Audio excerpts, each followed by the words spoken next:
I would say good evening, but it's not. It's not good evening today. I realized today, and I know I'm a little bit late to this, but my homie Bill Hicks, uh, better known as Alex Jones, has been shut down.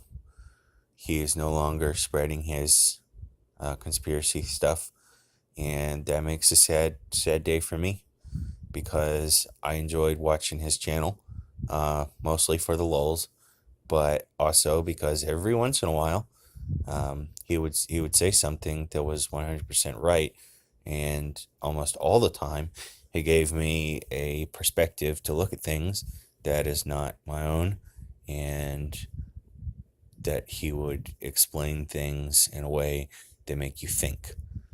Now, Alex Jones does not always tell the truth. I'm not one of these people that just listens to someone and thinks, oh, they're God, they're perfect, they know everything, and they are the most humble people in the world. Not Alex Jones, baby. He was fucking nuts.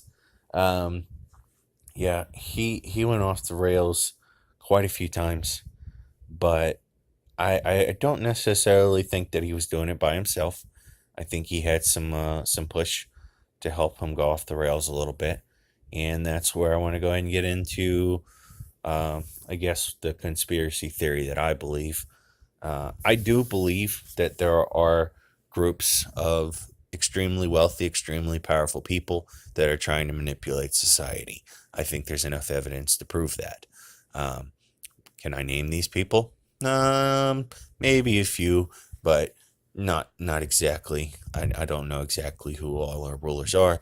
Um, One, because I haven't researched it enough, and two, because they probably go through great efforts to make sure that they do not appear as our leaders. Um, but for the most part, they run us using the science of sociology. Um, Alex Jones, I think, was somewhat part of that. He used disinformation, which, from my understanding from a Netflix documentary that I watched about UFOs and have pieced together, you take truths and you say, all right, we're gonna be honest about a few things, and then we're going to throw in some crazy shit, and then we'll call it all fake, and people will believe us because um, obviously no one's going to believe that crazy shit, and it makes it very easy. You kind of build like a straw man, and you say, all right, I'm going to attack the straw man. And in a lot of ways, Alex Jones was the straw man of a conservative libertarian movement that exists in America. um, and it also misdirects a lot of efforts sometimes by having someone pose as a leader for something that is beyond them. I will say I want to take the good though. I want to take the good that Alex has done, and he's done a lot of good. He has woken up a lot of people to these ideas and possibly started a movement that is going to turn into something better than himself, better than we are right now. He's keeping the ideas that we should be free, the ideas that we should stay true to our Constitution, which is, in my opinion, one of the better documents ever written to outline a free society.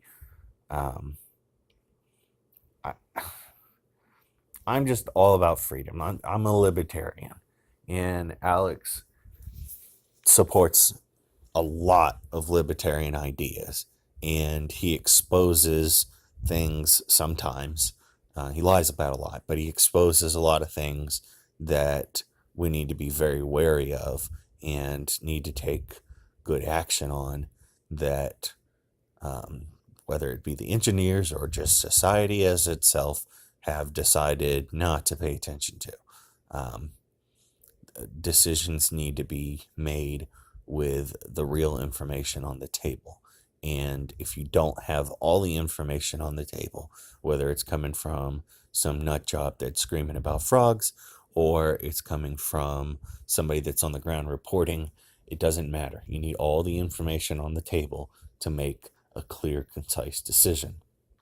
And YouTube has removed that.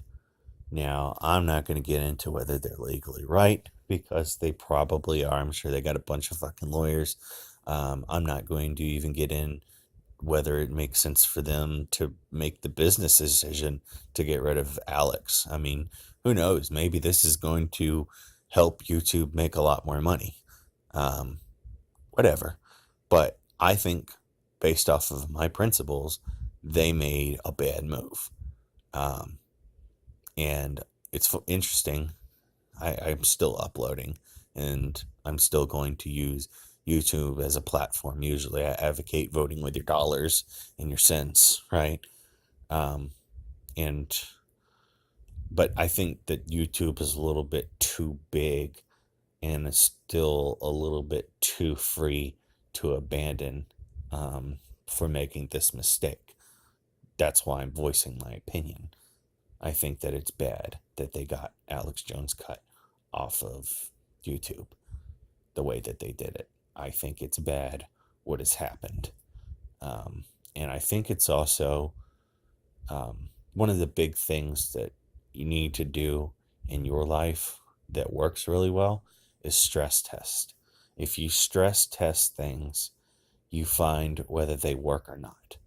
And I do feel that this is the reason that we are controlled, is because the people at the top are freaking smart and they stress test things before they enact them.